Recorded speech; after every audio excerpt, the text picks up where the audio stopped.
Yeah, you should just get rid of those type of people in your life anyways. You don't need that negativity. Those are the people that are starting in Canada. Sorry. Hey y'all, it's LJ here, owner and founder of Smart Moms Plan Disney and Smart Moms Travel. We are so glad you're here for another episode of the Smart Moms Plan Disney podcast. Now, here's your host, Allie. Hey there, everyone. Welcome in to another episode of the Smart Moms Plan Disney podcast. I am your host, Allie, and today I am with Karla and Becki. What's up, girls? It's Karla's Good morning. birthday.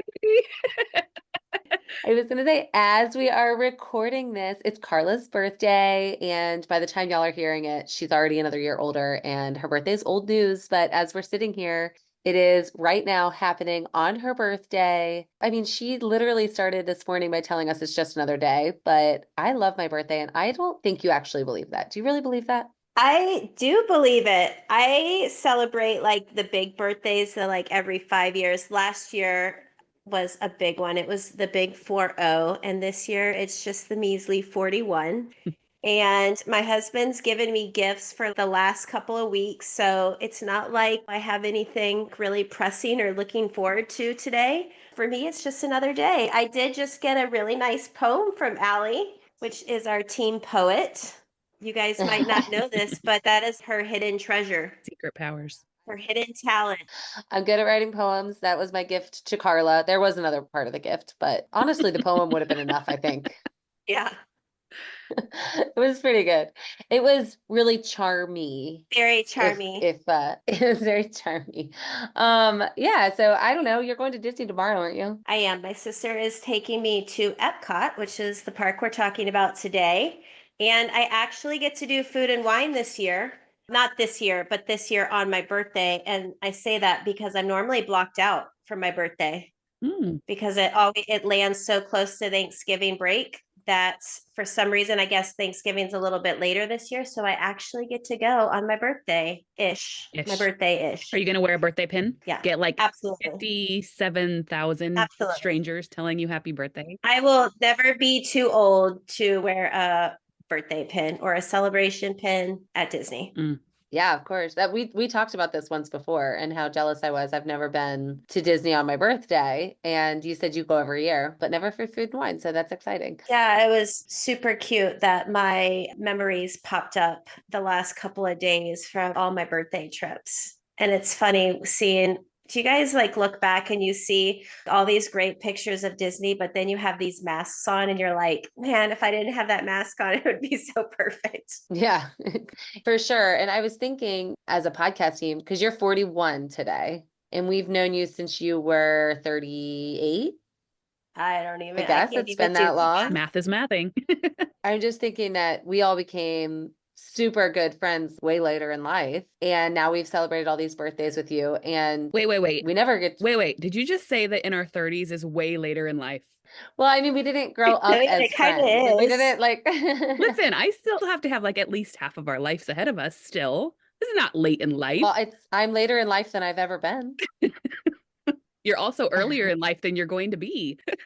Oh, that is true. That is true. But I mean, I don't know. I feel like we're, as podcast hosts, the five of us, we're from all over the country. We really don't see each other all the time, but we're super close friends. We talk all day, every day. I was telling Sean how crazy it is that, well, actually, I think it was Karla. Karla, I think we were talking when we were together last week. And I said, how weird is it that if one choice had been different, we likely wouldn't be where we are? If I hadn't chose to leave Utah, or if Allie hadn't gone on that trip that she talked to LJ, like all of these individual choices brought us to where we are. And now I like look at this group of five that we have a forever long text thread, and we talk every single day. I can't imagine it being any different than it is. Do you guys think that when we're 86, we're still going to be doing this podcast and we're going to be like, I hope so.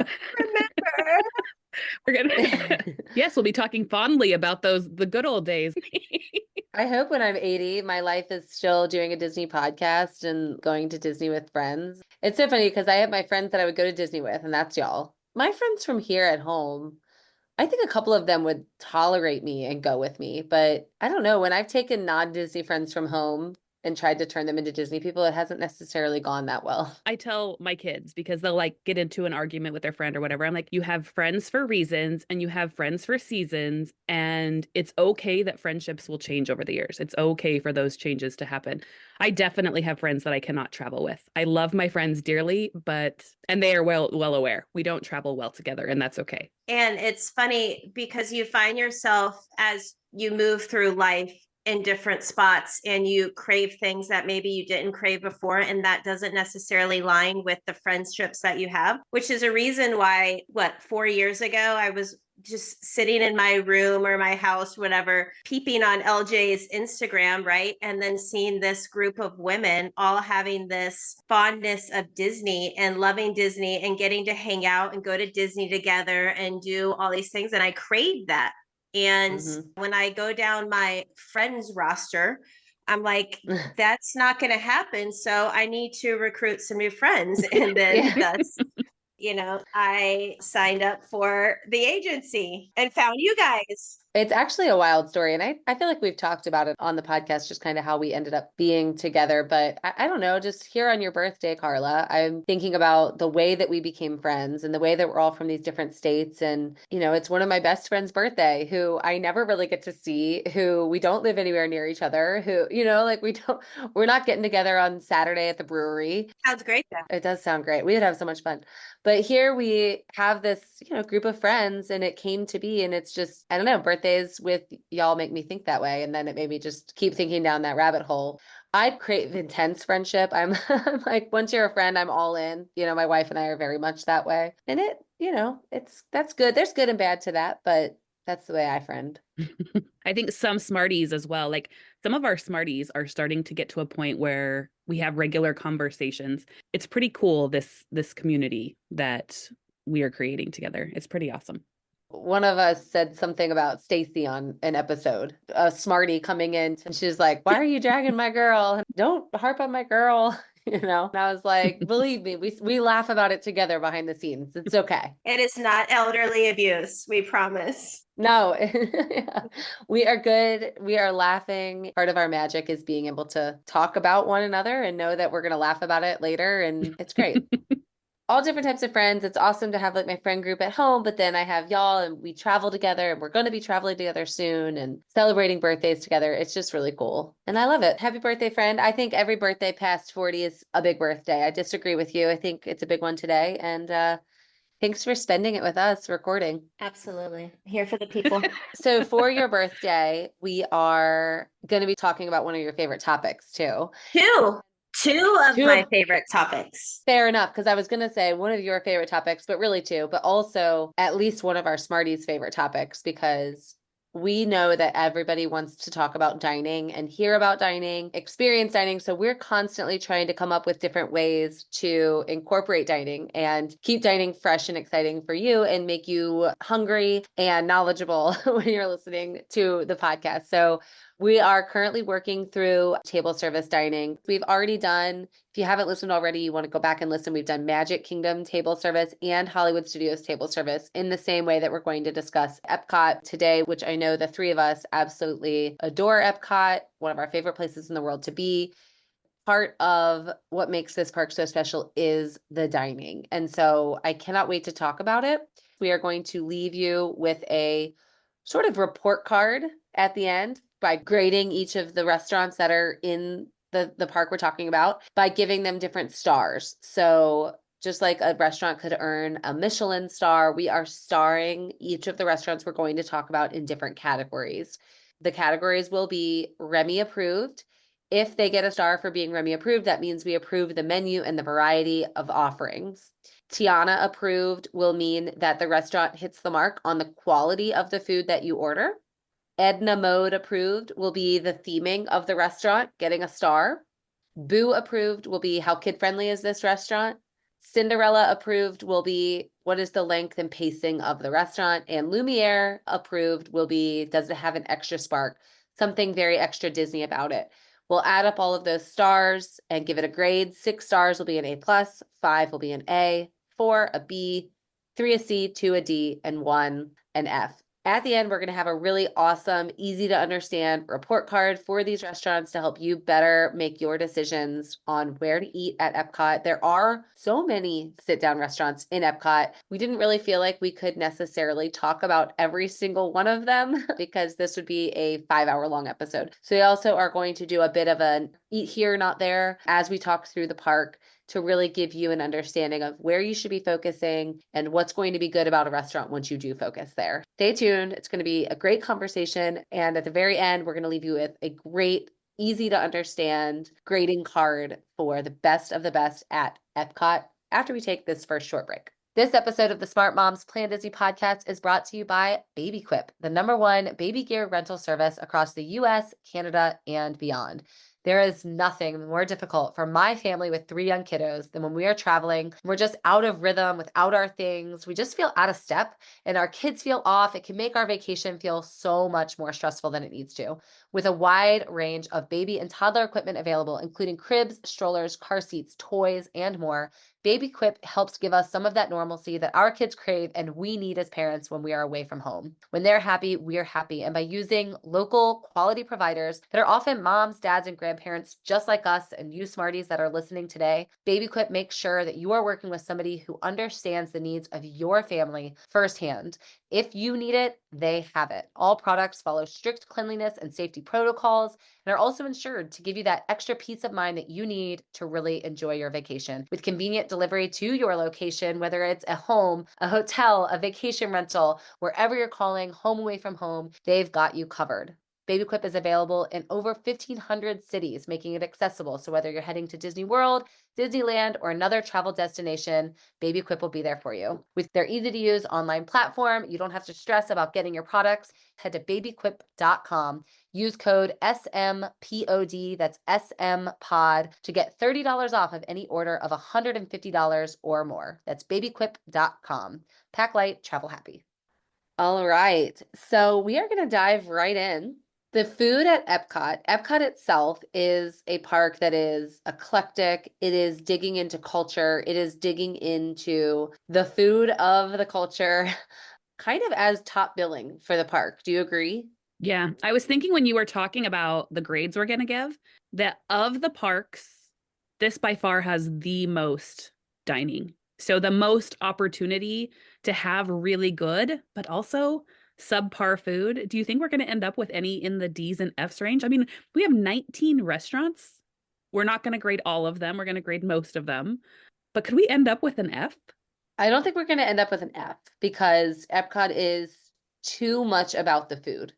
Yeah. You know, it really, really is.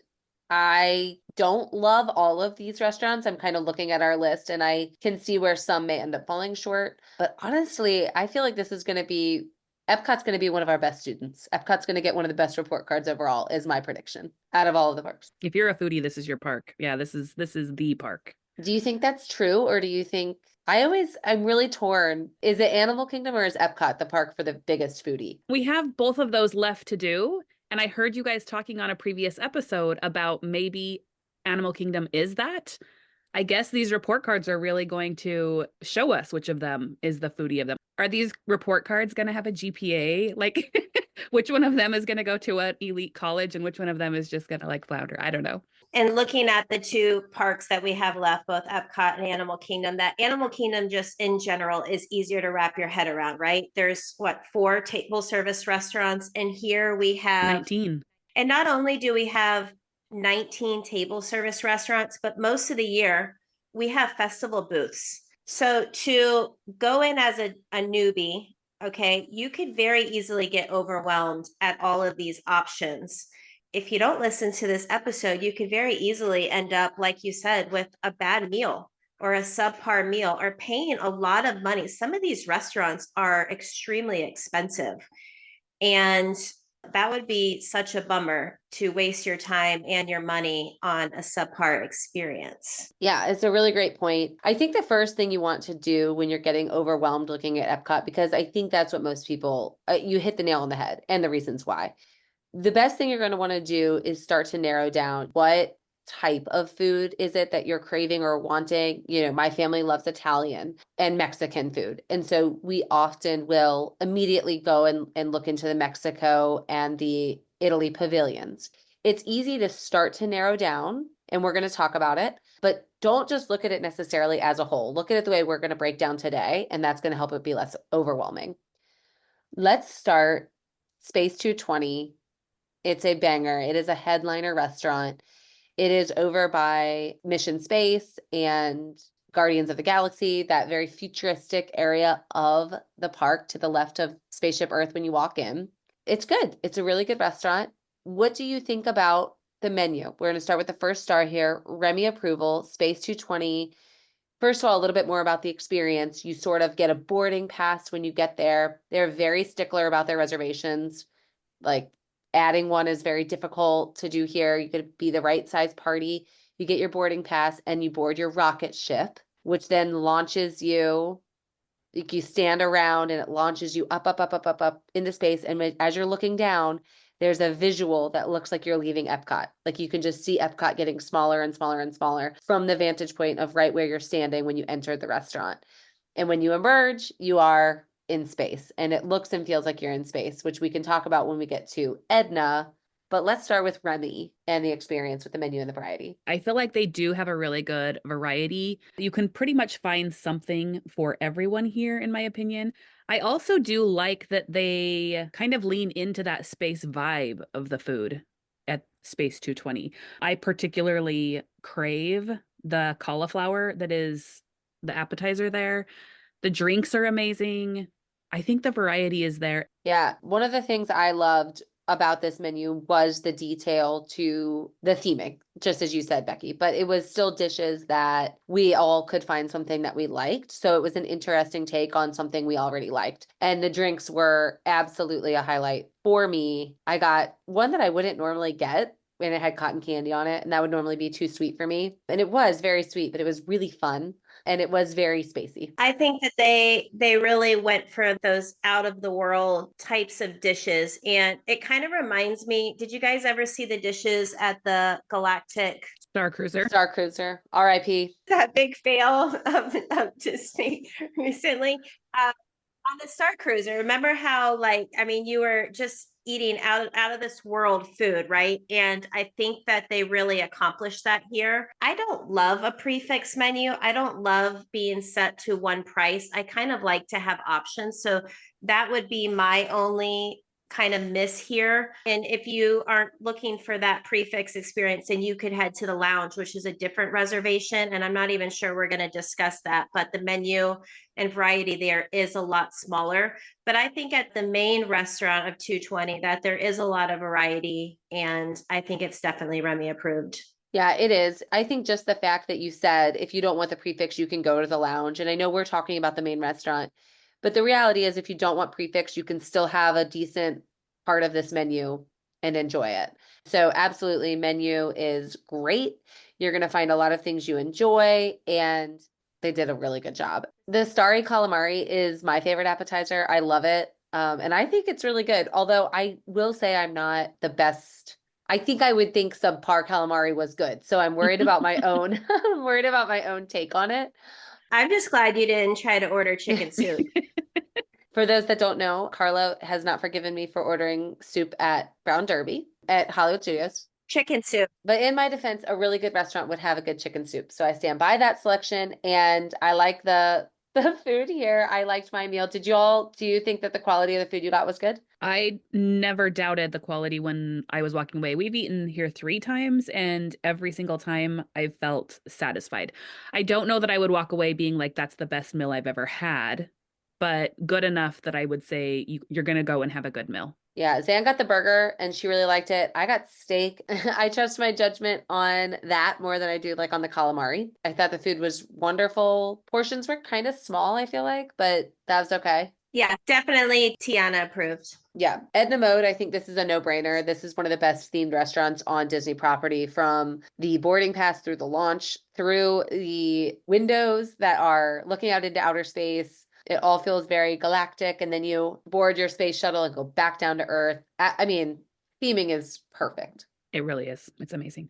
And for that reason, I felt very kid friendly. What about y'all? Yeah.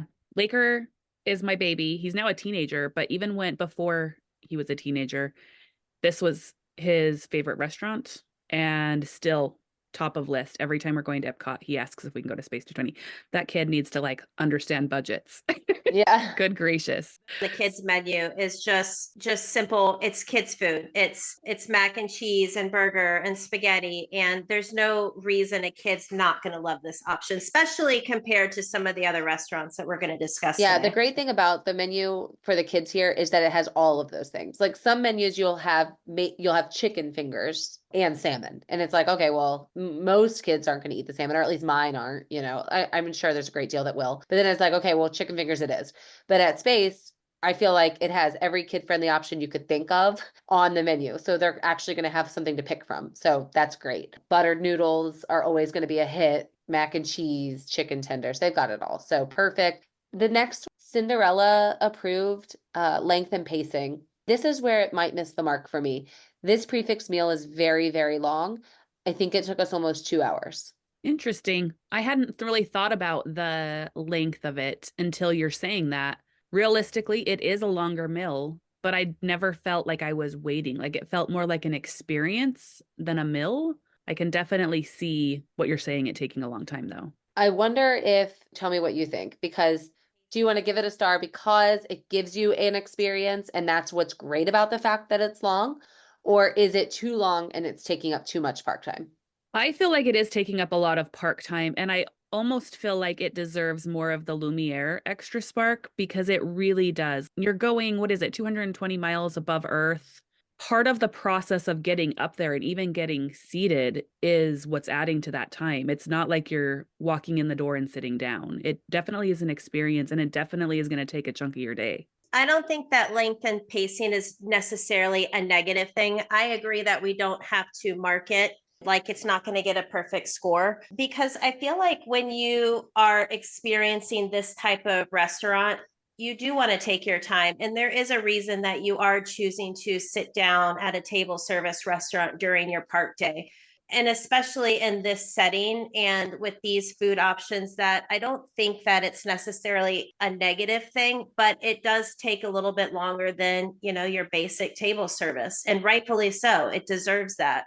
So I'm okay not giving it a star for that one. Yeah, but I agree with Becki on giving it that Lumiere extra spark because it does go, Oh, for yeah, it sure. goes the extra mile. It goes above and beyond. Great about that. Space 220 is an A. It's not perfect, but it's a great experience. Definitely try it if it's on your list. Kids are going to love it. You're going to have a blast. Be prepared to sit. Mm-hmm. So now we're going to dig into World Showcase. When you walk into World Showcase, you obviously go left. Right to Canada. No, you don't. You go left to Mexico. That's going to be the first country you hit. There are 2 table service restaurants in Mexico. We are not going to talk about both, although we do believe that it is worth eating at both. But if you only can eat at one, we're going to do a bit of a eat here, not there.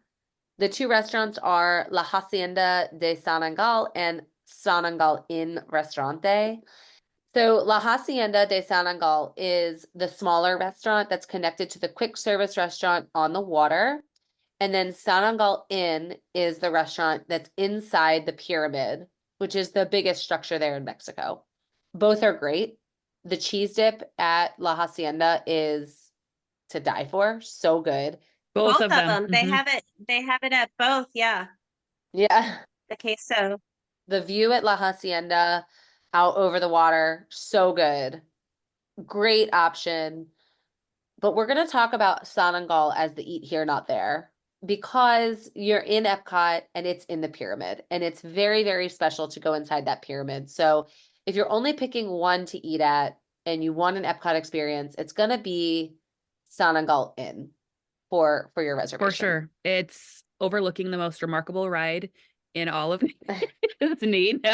I truly do love this restaurant. I honestly feel like they're almost the same food though. Like, I don't really feel a big difference in food quality or food variety between these two restaurants, but I do love it. Gonna lie, I thought we were gonna talk about La Hacienda because I love overlooking the water, but I get why we're talking about Sanangal Inn in the pyramid because there is something so remarkable about sitting in the pyramid and overlooking a ride. It's very similar to Disneyland's version of Blue Bayou, right? Which is the hardest reservation to get at Disneyland. So if you've been to that one, then of course you're going to want to experience this one as well. But it's everything. It's the darkness, it's the smell of the water from the ride. It is all the commotion happening around you. It is a great experience. Yeah, it really makes you feel like you've left the park, and you've entered something special. You walk through that like Mexican market on your way in, the tequila place is in there. It's just a really great way to spend your time. I think another thing about that I like about it though is while it does feel like you've left the park, it also feels like you didn't leave the park. Some of these restaurants that we're going to talk about today feel like just another restaurant that isn't Disney-fied, if that's a word. And I feel like this does that well. You could be there at 11 o'clock in the morning and it feels like it's night and you're watching or eating over the water and just that feeling. It has the Disney touches that I'm looking for when I'm eating on a Disney property. Yeah. Let's get into our stars here. Remy, menu, and variety. This is a classic Mexican restaurant. It's got your Mexican food favorites. I don't think you're going to be looking at this menu for something that you're not going to find. Like when you go to a Mexican restaurant, and there's that one dish you love, you're probably going to find it. Yeah. For being a Mexican restaurant, for sure. I think the only issue would be is if you have somebody in your party who doesn't like Mexican food, there's not a ton of options for people who don't like Yeah, Mexican food. you should just get rid of those type of people in your life anyways. You don't need that negativity. Those are the Yeah. people that are starting in Canada. Sorry. Yeah. Yeah, we definitely can't hold the fact that it has a lot of Mexican food on the menu against it for being a Mexican restaurant. So it gets a star for Remy. And then once you get your food, do you and the people you're with, everybody think it's good? Good quality, good taste? Yeah. Yeah, absolutely. I've never had anything there that I did not like. The drinks are great. The guac dip and the cheese dip that we touched on is great. I've had the fajitas and I believe corn tacos and I think even a burrito. We eat there a lot. So we're going to give it a Tiana approval. And then the theming of this restaurant we've already touched on. It's wonderful. You're inside a pyramid. You're walking through the market. There's a ride. I mean, it gets it all. And this is, Karla, I'm glad you likened it to like Blue Bayou. This is the only sit-down table service restaurant at Disney World where you're going to overlook a ride. Very cool. I wish there were more of those, honestly. Don't I sell think my it's living awesome. with the land. My living with the land, though. You get to overlook living with the land with one of these. Yeah, I guess. Okay. No, that's a good point. What about kid friendly? I don't know that I would give this kid friendly. I think that kids will find something to eat, but I don't know that any kids are like banging down the door to go eat here. It's an easy option for kids. And I think the menu is appropriate for kids and they're definitely going to find something they like. I think that they're going to love the ambiance. You know what I like about it is that comparing it to some of the other restaurants, it does not feel stuffy in there. And it's just naturally a little bit louder. So even if you did have kind of an unruly kid or a situation, I just think that, I don't know, I think that it's definitely appropriate for kids. What do you think, Allie? Yeah, I think it gets it because they do stray from the classic Mexican favorites on the kids menu. So that's great. Honestly, my kids need that still. Like my daughters will eat enchiladas, which is great and really fun, but they won't eat a quesadilla. And my son will eat chicken tenders, and that's on the menu. So that's great. But then the other reason it's so kid friendly is if you're waiting a long time, go ride the Three Caballeros. Hop on. When you come back, your food might be there. It just makes it so kid friendly. So yeah, it gets boo approval. Length and pacing, I don't ever feel like we've waited that long. I feel like they've always been very accommodating, quick. We've had a great experience. The pace is great, in and out. They're turning and burning tables, I think, because it is so popular. And that to me leans more into that boo friendly aspect that makes it even more kid friendly, that you can go and escape the heat or escape the elements outside and have a nice dinner, but it be quick. And then you're in and out. You had a good meal and you can move on. Agreed.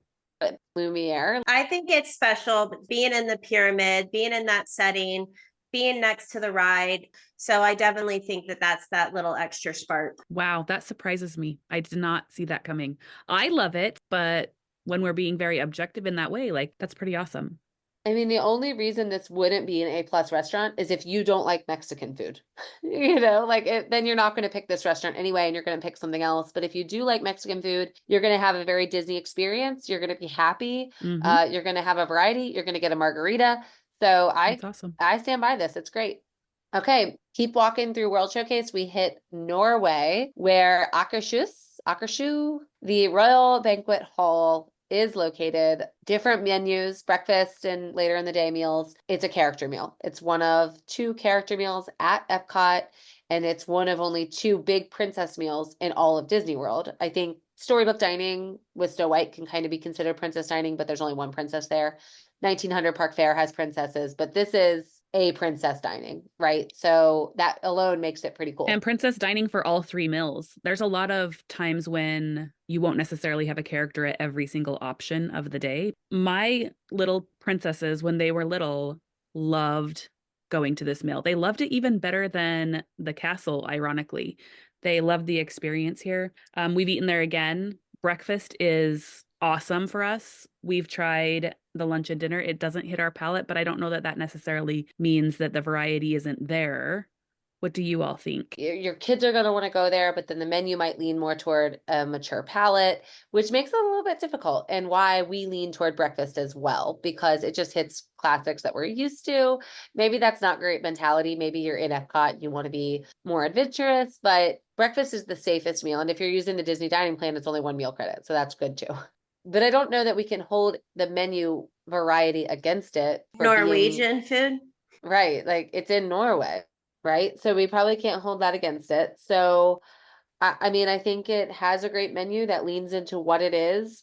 It's a little complicated because it's a kid-friendly meal in this, like it's a kid desirable meal with the princesses, but I think we got to give it the menu, the Remy approval, right? Yeah, I think it has a good variety and it does lean into what it is. I think that Akershus is 2 credits. Not for breakfast. Oh, okay.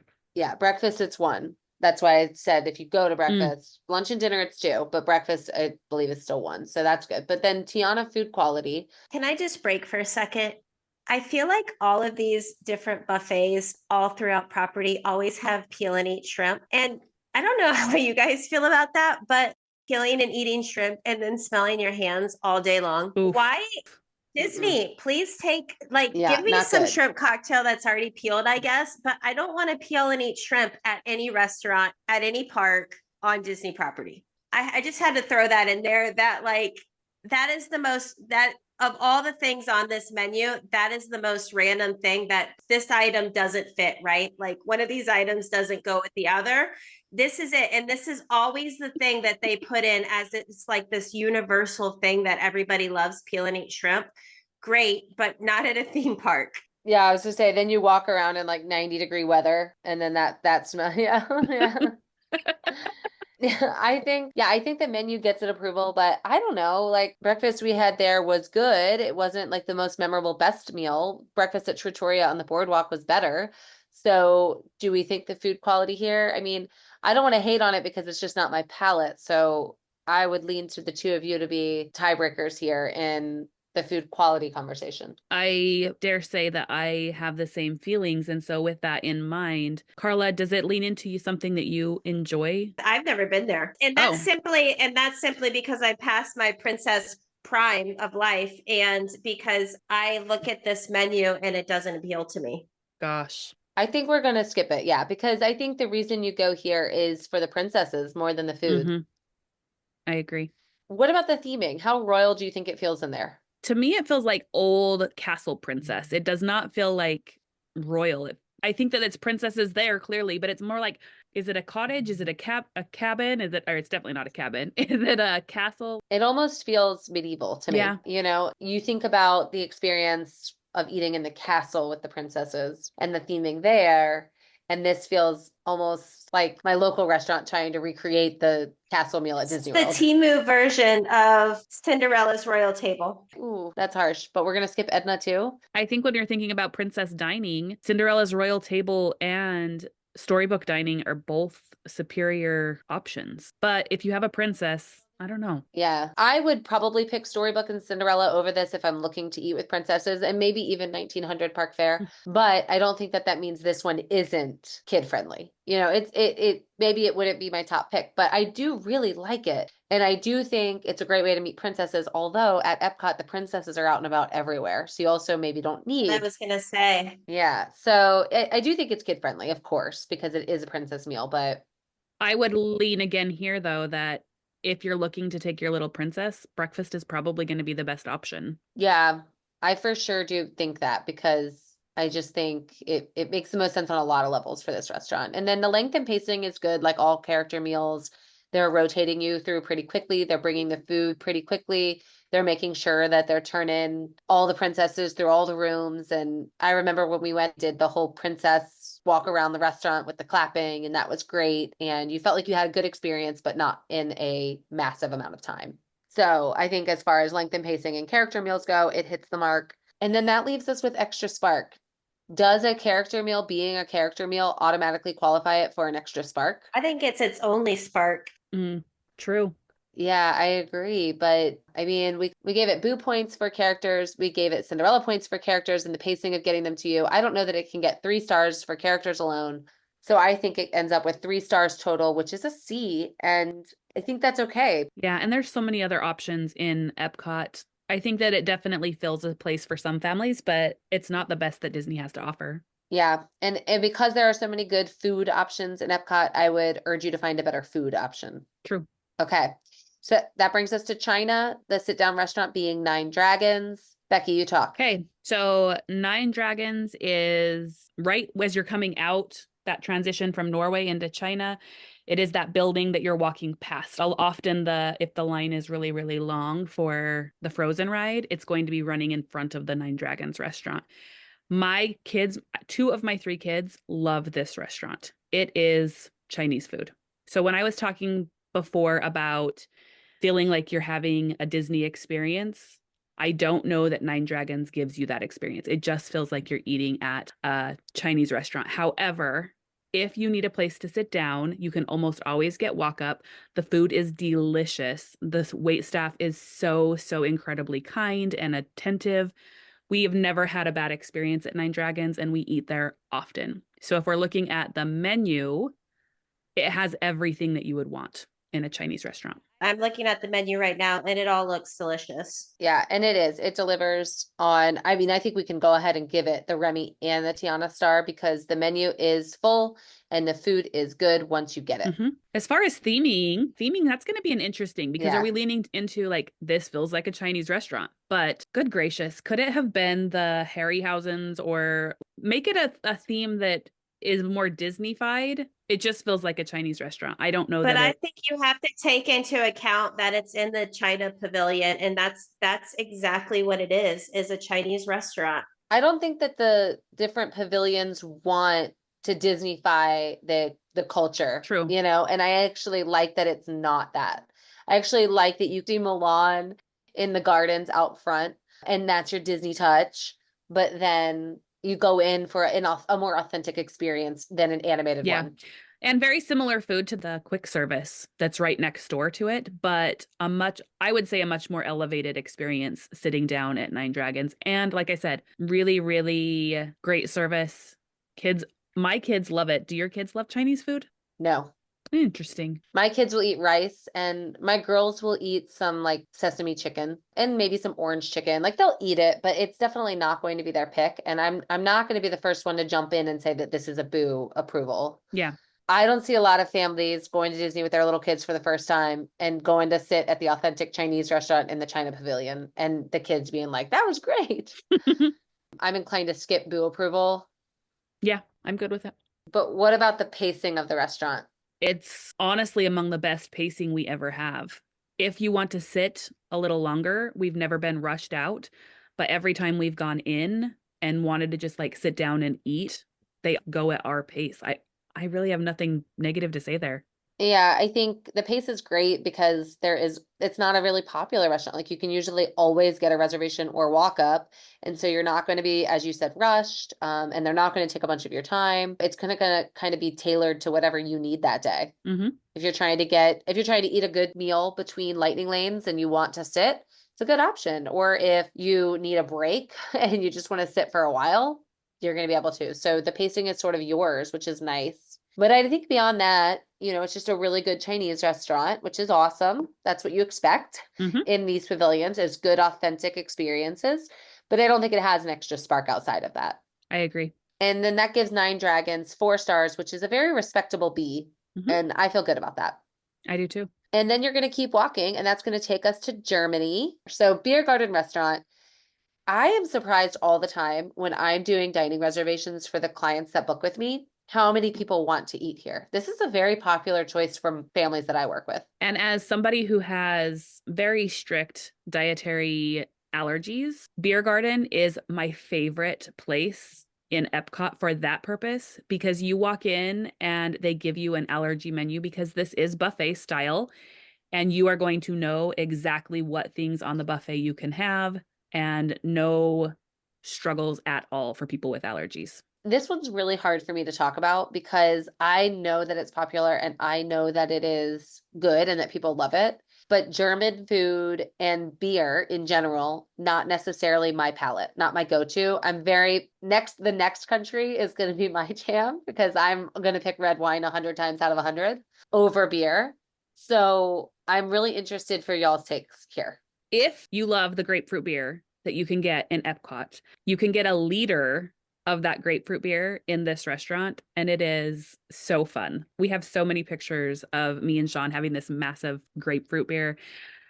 We actually tried this on our very, very first Disney World trip before we had kids, and we had very American palate, and we're expecting like brats from like what we'd get at the baseball game. This is not that. This is German bratwurst and sausages. But once we went back and gave it a second try, knowing that it's not ballpark bratwursts, we enjoyed it a lot more.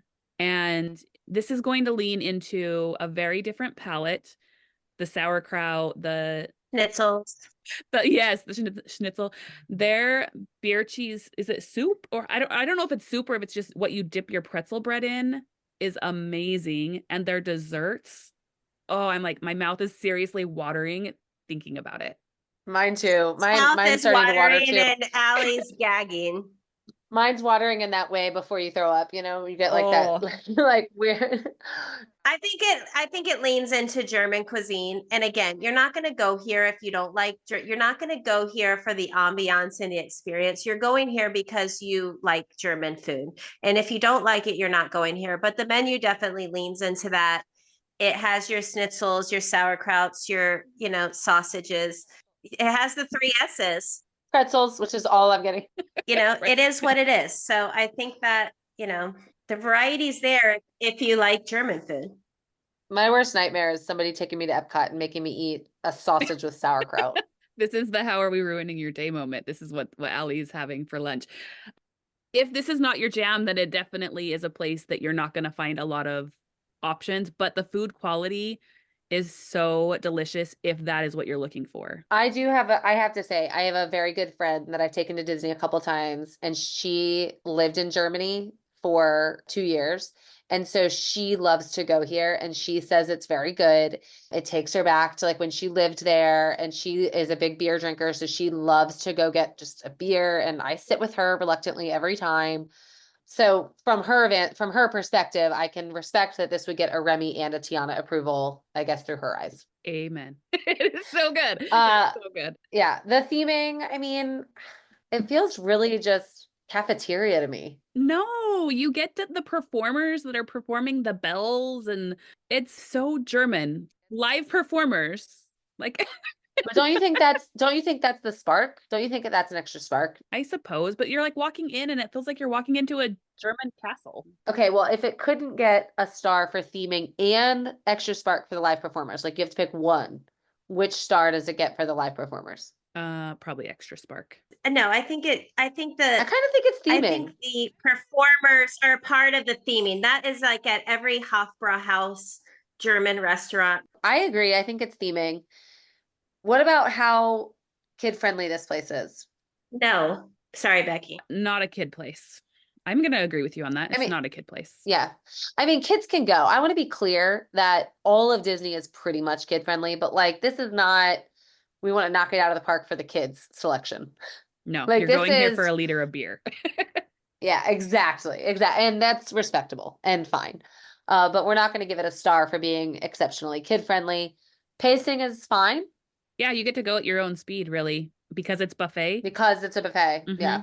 And we already said we're going to skip the extra spark here because we gave it theming. And that's going to be 4 stars, which is a B. You can't really ask more than being authentic. True. Okay. Now we are to one of my 2 favorite pavilions because I'm going to go past the beer and I'm going to go straight to the red wine. I'm so happy in Italy. I love it so much. There are 2 sit-down restaurants in Italy, Via Napoli Ristorante Pizzeria and Tutto Italia Ristorante. I have eaten at both. More recently, I ate at Tutto because we were starving and shaking and we didn't have a dinner reservation and they had great walk-up availability for a lot of us.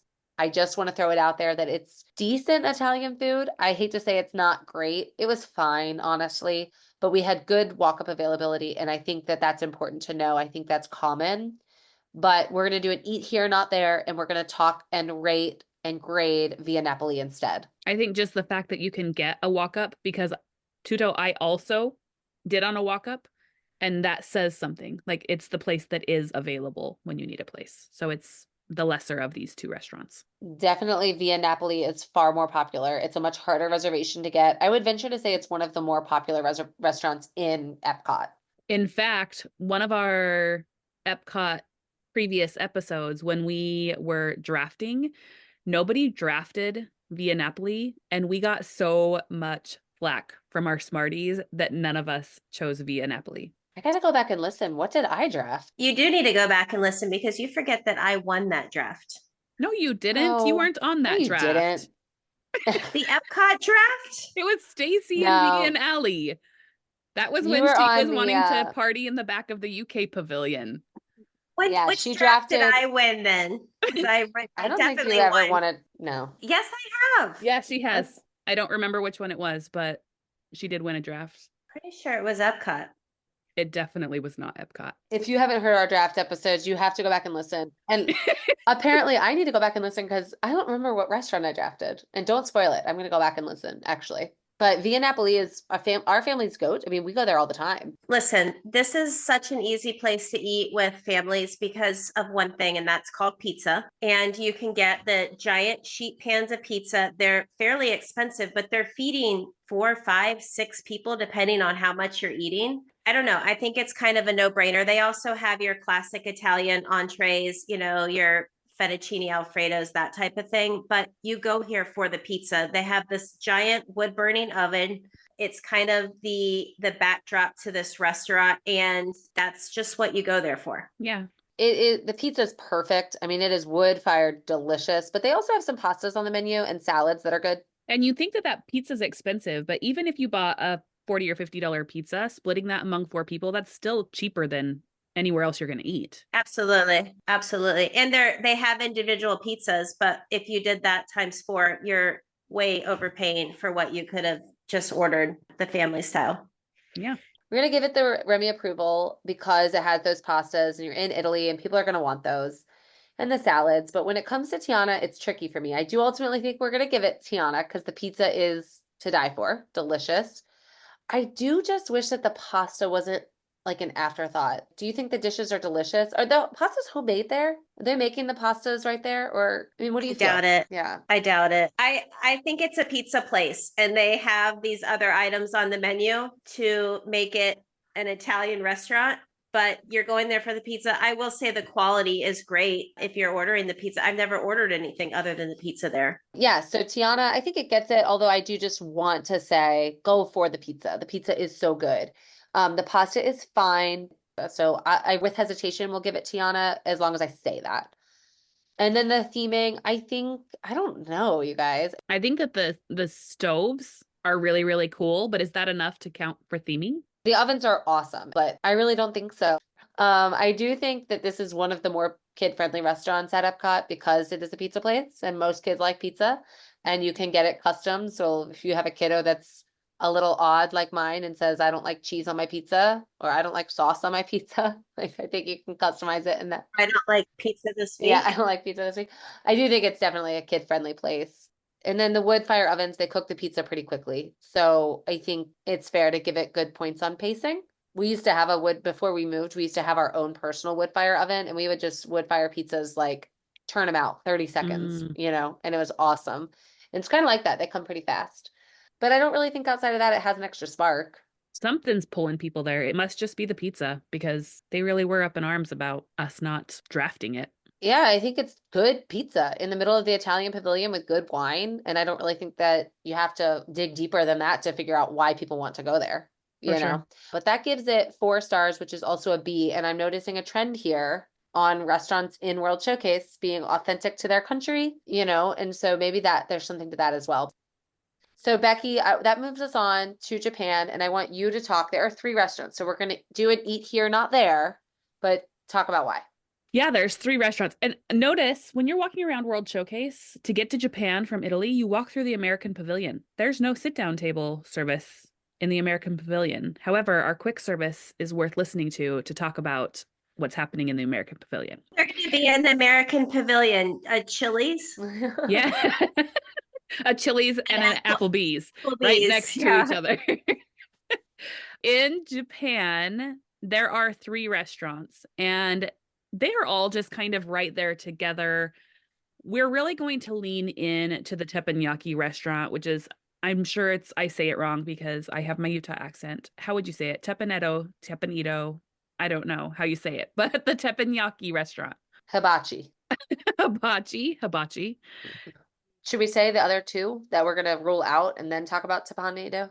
Shikisai Sushi, Izakaya. I feel so bad. I don't know how to pronounce that, but that's one of the other restaurants. And Takumitai is the really expensive restaurant.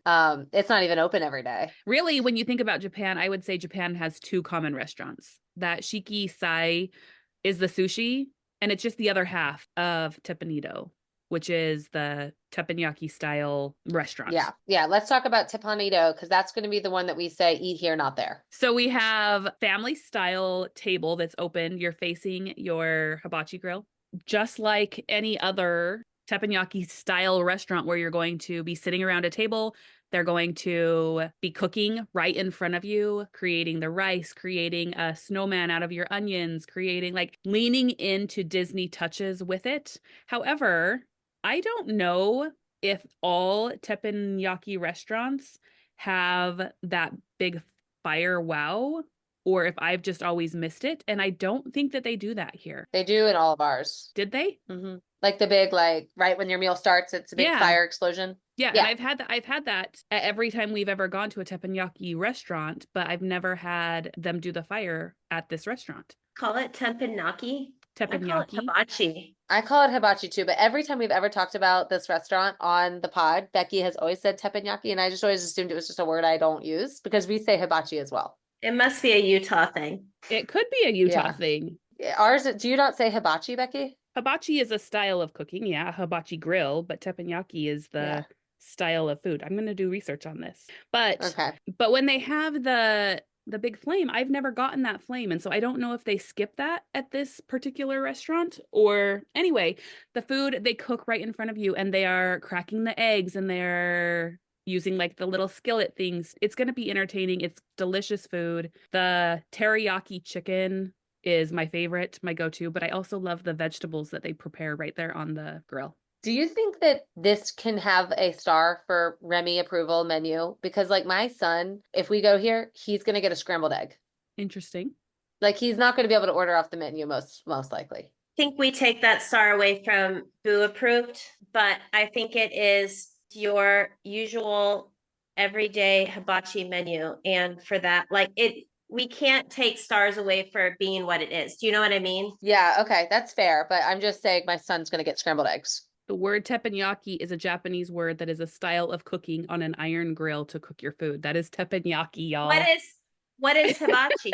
Well, Becki looks up hibachi. I'm going to give this restaurant a Remy approval star, and I'm going to give it a Tiana star. It is French. Yeah. Yeah, if theming in here, Edna Mode, I mean, honestly, this just looks like the hibachi grill in my town. Yeah. I don't know. I mean, but I guess we gave Nine Dragons a star for being themed really well in Chinese food fashion. But what about here?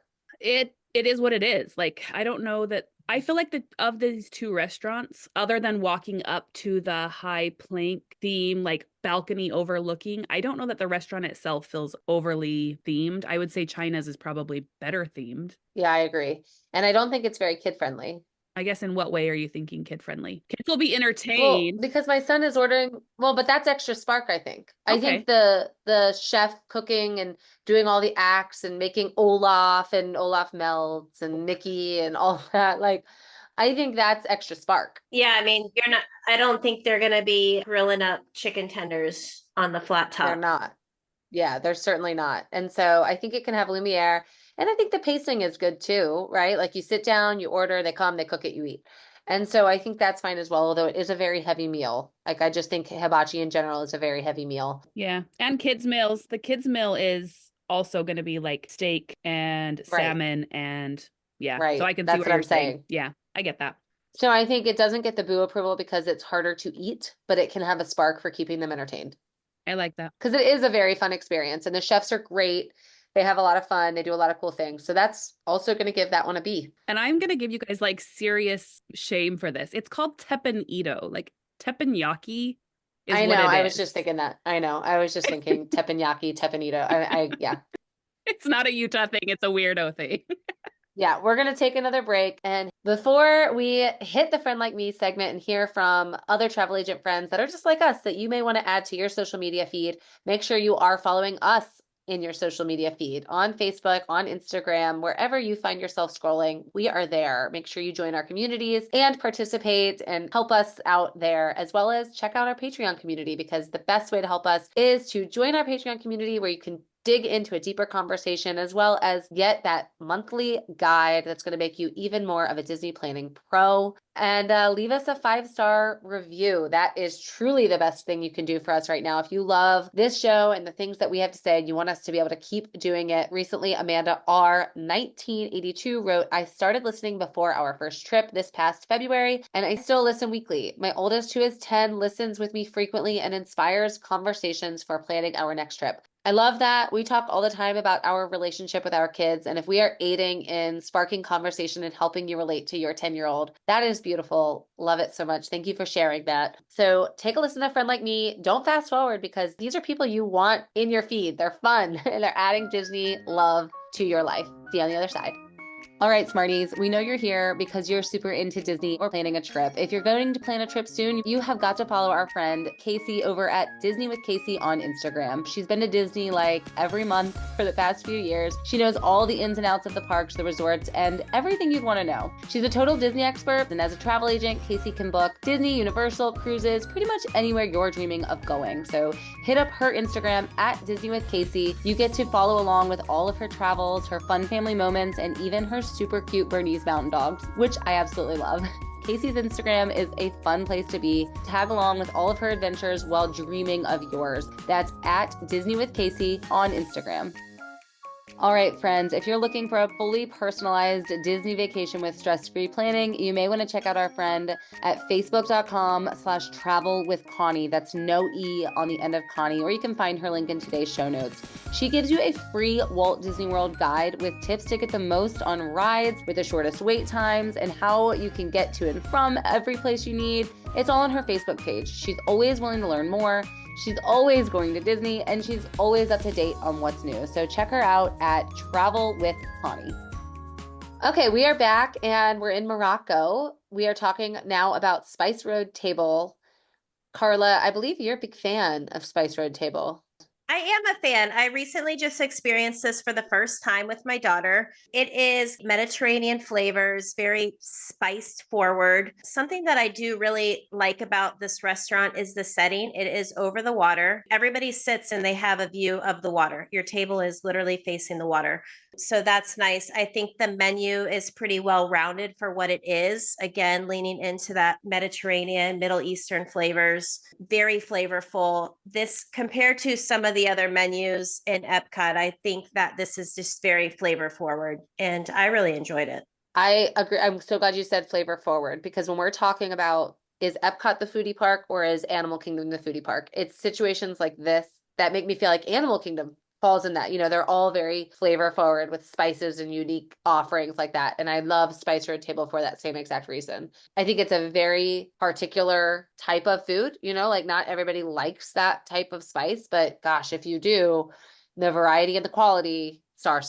Star for sure. Theming, I think it leans into what it is. It has, the metal lanterns, it has mosaic tiles everywhere. It's one side's the water, the other side's Morocco. I also like that it's an open air restaurant. Like you can be out with open air with seeing the beautiful Morocco pavilion right there or seeing the water on the other side. Really cool.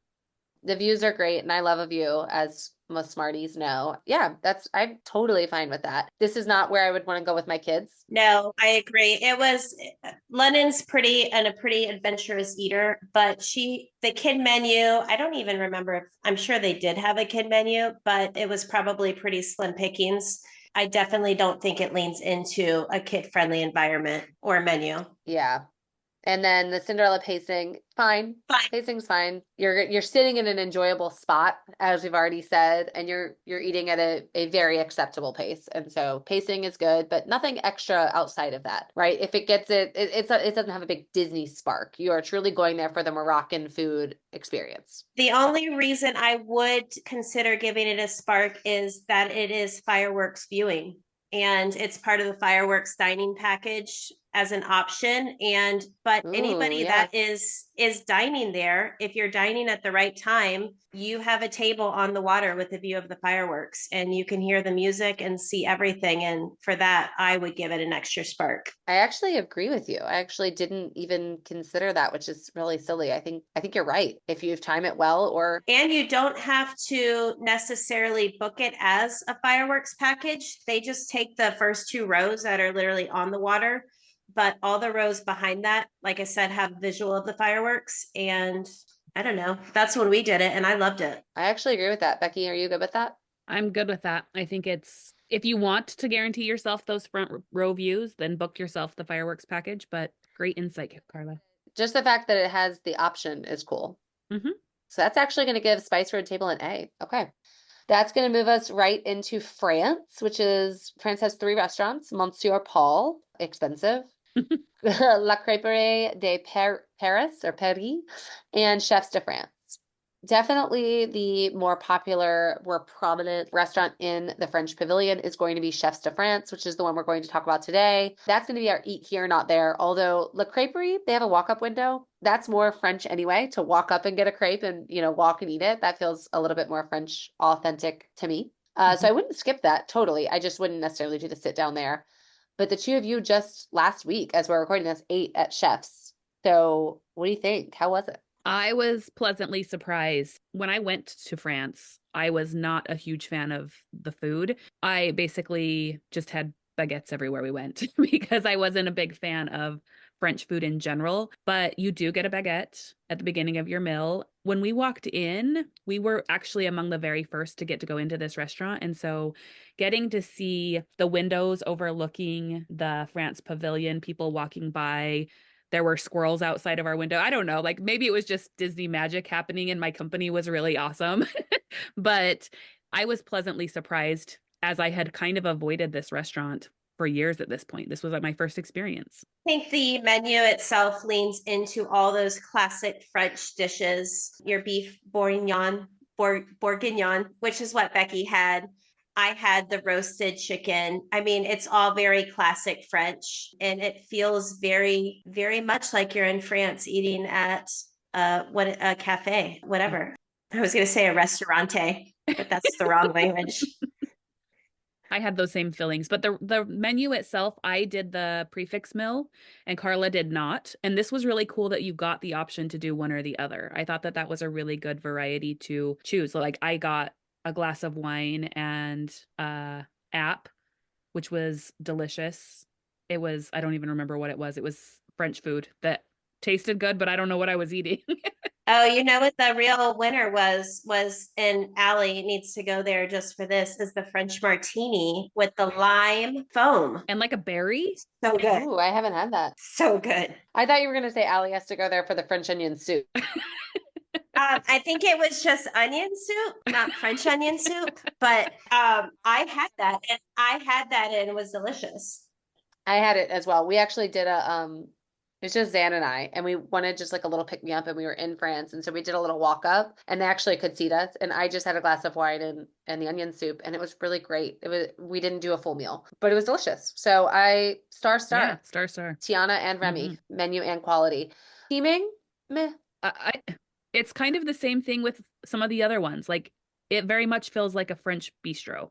I could have easily imagined that I was in the same place as I was when we actually were in France. Do you think it's as well? So here's your reference. We gave theming to Nine Dragons, but not Tippinato. So which one is it more like? Very much feels like a bistro. We had a French server, which we haven't mentioned that, but a lot of times people from the country are working in these pavilions in these countries, right? So you definitely, like, I don't know if you felt this way a little bit, Becki, but like that French chip on the shoulder that you kind of feel when you're in France. I don't know. It's just a different level of hospitality. Like she was kind, she was a great waitress, but it was not like warm, and it was very French. Yeah. I could feel that. While you're waiting to go into the restaurant, you have the Eiffel Tower right there. Like you have the fountains out in front of it. It feels like France to me. Yeah, I mean, I think it gets a star for theming. Okay, so we'll give it theming, but not boo. Same reason. No. It's just better places you want to take them. I mean, they can go. Again, I'm going to be clear. Kids can go and they will be fine, but it's not going to be their favorite spot. Pacing is good. Cinderella approval. It's fine, especially since, like you said, Becki, you can pick prefix or not. That's really unique. And I don't really think it has anything extra beyond that, unless Karla, you can spot something I missed again. Yeah. Unless the French martini is spark, because it was legit one of the best drinks I've ever had. Yeah. I agree, but not enough for an extra spark. But do order it. Yeah. Okay. All right. So that's going to give that a B, 4 stars. Sounds great. And that's going to take you over the bridge. We're working our way through, getting close to the end of World Showcase, to Rose and Crown, a sit-down restaurant in the English Pavilion. UK, but yeah. Yeah, UK Pavilion. Thank you. Which is great. Rose and Crown, fish and chips. Y'all like this restaurant? I do. It feels like a pub. It feels, I think that the menu is very English, bangers and mash and fish and chips. And I think it very much similar. All of these conversations feel very repetitive because they lean really hard into what they are within their pavilion. And the food was good. Like we enjoy it. And this was another one, Karla, that you brought up about the fireworks. You could do that here too. Yeah. Definitely getting an extra spark at the end. Yeah. And I agree. The menu is very appropriate for what it is. The food quality's there. I would say easily a star for their theming. I don't know. I think that the Rose and Crown, the bar area, which is separate from the restaurant, I think that leans really hard into the theming, but the restaurant itself, I don't know. I didn't necessarily feel like it really. It does kind of feel like you're like in an episode of Ted Lasso at the pub though, don't you think? It really does. And especially if you eat outside, one of the times we ate out on the balcony area, porch area that is up against the water. And it was really unique and cool in that way, but I'm good either way. Yeah, I think again, this is so true of all of these restaurants in World Showcase, which is what I said at the top of the episode. You find the type of food you like, and that is where you reserve because you're going to get an authentic experience, a good variety, kind of transporting feeling on theming. But some of them have that extra spark and some of them are just authentic, which Rose and Crown is going to fall again into that authentic UK experience. And it's going to fall again just as a B. Yep. All right. Le Cellier Steakhouse. Did I say that right? Sure. I think so. Karla and I are reaching Le Cellier here at the end of our World Showcase journey, but Becki felt like she should start here at Tele M, and here is one of the reasons why that's wrong. One of the nicest. Listen, This I'm is not starting at Le Cellier. I'm just starting in Canada because I want to get to the UK. Who doesn't want his steak and frites at 10 a.m.? this is a really good steakhouse. Really good. Really, really good steakhouse. One of my very favorite steakhouses on all of Disney property. And I haven't been here and I don't really know why because I'm looking at the menu and it looks amazing. I guess it's Yeah. probably because I'm not necessarily heading to the theme park wanting a giant steak, but if I ever did, I would definitely be going here. It's signature dining, and it's one of the ones that what actually got me to try this for the first time was I needed to see Macy in the candlelight procession, and this was the only available meal to guarantee me a ticket to be in that good viewing area. And I tried it, and oh my gosh, is it amazing. That Canadian cheddar cheese soup, it's amazing. Now, Canadian cheddar cheese soup, I can get behind, just like the onion soup in France. I can get behind those soups as options. Those sound great. Are you saying we should not call it Canadian cheddar cheese soup? It should just be cheddar cheese soup. No, I'm just saying, I'm just still harping on the fact that she ordered chicken noodle soup and Oh.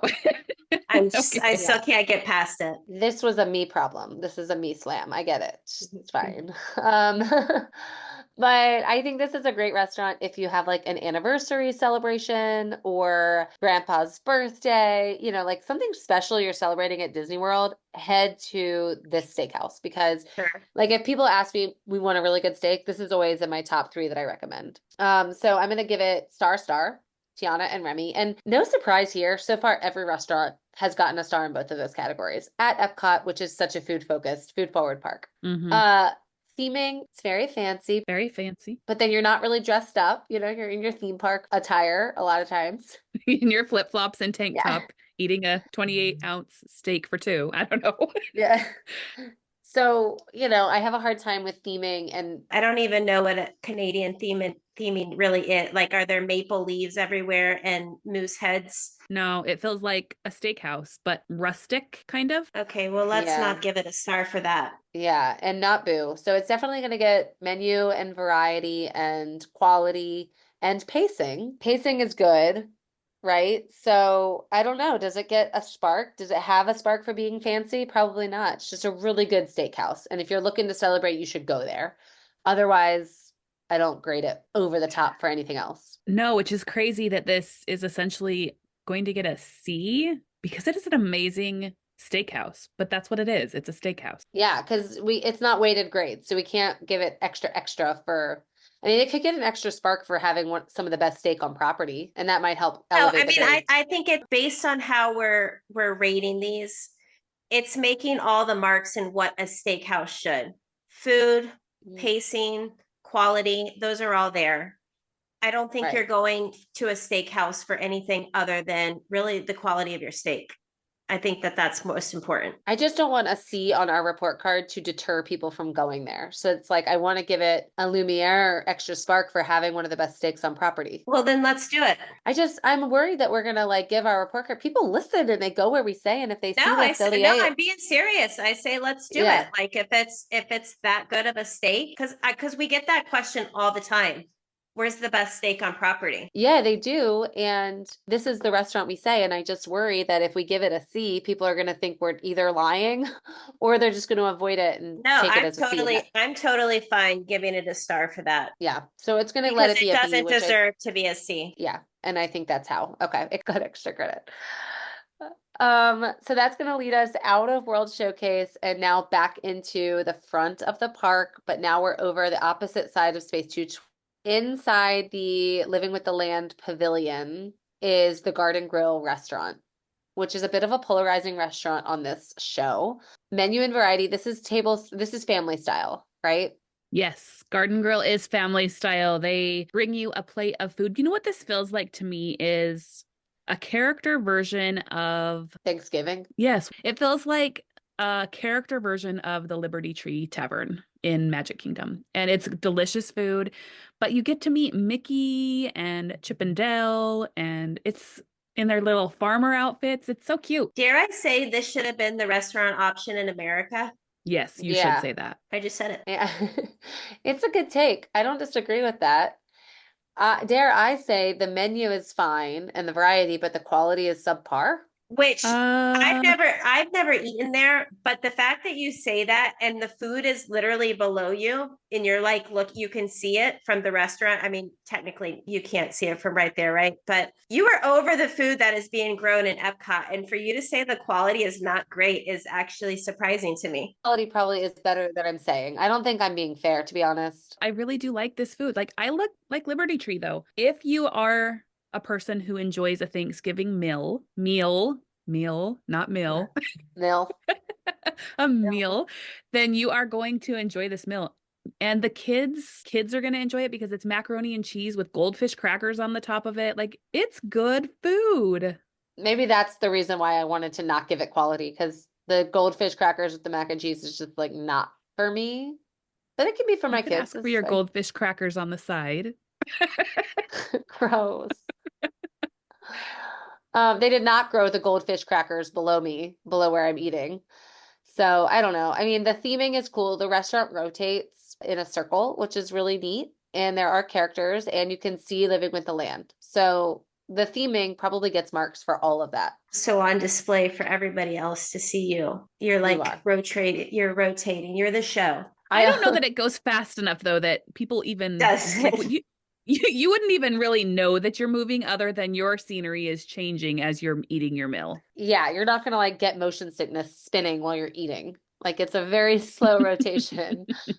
I like it for that. So I think it gets Edna and Boo points. I think it's gonna get approval everywhere for that. I also think it's gonna get, but see, here's my problem because You're not wanting if to we give it a score, perfect She score doesn't want to give it a perfect score and it's for pretty the it's pretty good. you think it has good pacing? taste. This comes down to taste. This is very just bland, basic food. And if that's what's easy and that's what you like, then great. That's what Allie's having a hard time with. I know, like, because I'm the same way. I'm not looking at this menu and I'm not floored by it. But if I went there, I would go there more for the experience and the ambiance and the scenery. Are you gagging? She has sweaty mouth. What do you think on the Lumieres though? I guess the fact that you're sitting inside of the place where you're growing the food Yeah, it get it for is sure. pretty special. I mean, Like you're inside of a ride. you have characters, you're by a ride. This is why I took pause, because I looked ahead in my scorecard and I realized it's going to get a star everywhere. Yeah. Yes, and Katie's going to be so happy about this. Yes. Like redemption for Garden Grill. Yeah, that's what this is. Katie, you're welcome. We know you're going to be so happy. This is for you. Yeah. All right. Wow, you guys, this is so interesting. And I hope that all the Smarties really listen and don't just look at the report card to see how restaurants got their marks. Does the places that it's missing or is a place that it's getting a star things that really matter to your family? Because really what we're seeing through this trend is a lot of good food, like a lot of good experiences. I don't know what's going to matter to every individual family, but when we're being very, very objective and looking at these individual things, it's interesting to see what's coming out on top. Mm-hmm. Yeah, but it's good to know that like nothing is really missing the mark in food. True. Yeah, except we have one more restaurant, and that's going to be Coral Reef Restaurant. So I don't want to speak too soon, but not my favorite. Menu is fine. Like I think it can get Remy points because this is a seafood restaurant located near the aquarium at Disney, which is a little weird, to be honest. And I'm also going to say that just outside of this restaurant is the toothpaste wall, which Stacy was throwing mad trash at me about taking pictures in front of walls. So look for the toothpaste wall while you're going to Coral Reef Restaurant. Well, you're not going to Coral. I do go to Coral Reef. We've been to Coral Reef, I think, 3 times. McKenna asked to go there for her birthday, but she's learned since then that there is much better options than Coral Reef. Yeah, I'm inclined to give it a Remy star, but not a Tiana. I don't think this seafood is very good. I'm not a seafood person, so I don't have a lot to add into the story of it, but I have a funny story about this. One, everybody knows this restaurant as, not everybody, but millennials know this restaurant as the place on Full House that Danny proposed, right? This is where Jesse was in the aquarium, the whole thing. However, we were eating and I had specifically asked for a table to be right up against the glass because I don't love eating fish. Fish are friends, not food. But we were sitting there and Sean could not make it through the meal because there was a big sucker fish on the glass right in front of our table. And he was just like, yeah, I can't do this. He couldn't eat his food.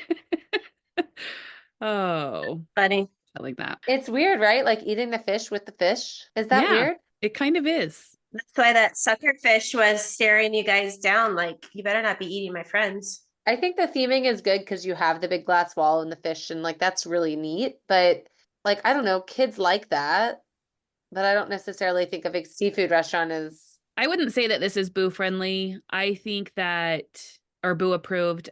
I think that this is similar vibes to like a fancy sit down adult meal. Kids can eat there. They'll think the aquarium's cool, but they're also going to think the aquarium's cool upstairs at the Turtle Talk with Crush area. Like they Right. don't have to go eat there to see the fish. And then the pacing is fine. No issues there, and no extra spark. Disagree. I think if anything, it gets an extra spark for being inside the aquarium No, too. no, go to the aquarium. You can go to the aquarium without I eating. know, there. but to eat next to a glass that divides you and fish is pretty cool. Like if it doesn't get anything, but I feel like it's pretty unique, unusual thing. We gave And for it that to we- have an opportunity to do that at Disney. We gave it a star for theming for that very reason. I don't think that the wall is that magnificent to get 2 stars for it. Becky agrees with me. I think it gets it for theming. I don't think that it gets an extra spark. Like if you were inside of a tunnel that shark were swimming over you, maybe. But I think Yeah. it got it for theming. Happy It's on birthday, theme. Karla. Happy birthday. And it got a C, and it got the lowest rating, close to the lowest rating, and I think that's fair. And that's all of the restaurants. I really love this. I think we did a good job. Becky is going to talk us through and review, and where'd we land? So with really pretty good food. So this is going to be interesting to see how Animal Kingdom weighs against this because this is a pretty solid report card. If my kids were bringing home these grades, I think I'd be a pretty happy mom. Starting with our highest rated restaurants, San Angal Inn in Mexico with an A+, and Garden Grill, you're welcome, Katie, with an A+. Next, we have Space 220 with an A. I actually am surprised. I thought that was maybe going to get an A+, but a solid A for Space 220, as well as a Spice Road Table coming in with an A. Then we're going to go into our B-rated restaurants. And it seems like this might be the trend of everything that is World Showcase, right? Most of these are coming in with that, with Nine Dragons in China, Beer Garden Restaurant in Germany, Via Napoli in Italy, Tepanetto in Japan, Chefs de France, I'm sure I'm butchering that, in the France Pavilion, the Rose and Crown getting a B, and Les Celliers Steakhouse in Canada getting a B. And then we have a couple C graded restaurants, one of them being the Coral Reef Restaurant, and then Akershus Royal Banquet Hall getting a C. Yeah, I want to say there were a lot of Bs, but I want to remind you that they all got good marks on food. They're not B because they're not good food. They lost points in other areas. So pay attention to that. And I feel a little bit guilty that Akershus got such a low grade, but I think we had really good reasonings behind it. Like if you want your Disney experience and your little princess or prince want to dress up in a costume, they want to wear their costumes and go meet characters, then Akershus is a great choice. You know what I mean? So I feel bad about that low grade. And for any Smart Moms travel agents listening today, our hidden Mickey will be costumes. Akershus, I don't know if this is official, but I used to really struggle with how to say this restaurant. And somebody, when we were getting seated, said the best way to remember how to say it is say it like soccer shoes. So like Akershus. I don't know if that's helpful or not, but. Not helpful. I don't know who told you that, but that is terrible. Yeah, it's not helpful. Trying to break my Utah accent. And also the way you said it didn't. Akershus. I don't know. I'm probably still saying it wrong. Oh, goodness. One day I'll break my Utah accent. It's good. I feel good about our report card. I am excited to get some feedback on this. You're not going to have bad food really if you go to Epcot, but it kind of comes down to what flavors are you craving, what flavors does your family like, and what experience are you looking for. So that's going to do it for us on another awesome episode of the Smart Moms Plan Disney podcast. That is episode 3 out of 4 in our table service series. These report cards are going to be really fun to look at as a whole when we're all done. And until next time, we'll see you real soon. Give me a second. I just figured out that I'm not picking up the sound on my headphones. You don't sound good anymore either. Okay, wait a second, because now my microphone is coming from my headphones. I was like, I can't really hear you guys, and I don't think it's because I'm 41. I think I'm having an issue. Doing a podcast! Oh, are you guys hearing Stark? I don't know why. I did just hear that. Hold on, I gotta go find out why he's barking. I'm gonna be doped up on caffeine today. Am I not frozen anymore? No. Do you have a perpetrator? We do. It's the person coming to mow the lawn. Heaven forbid. Allie's face.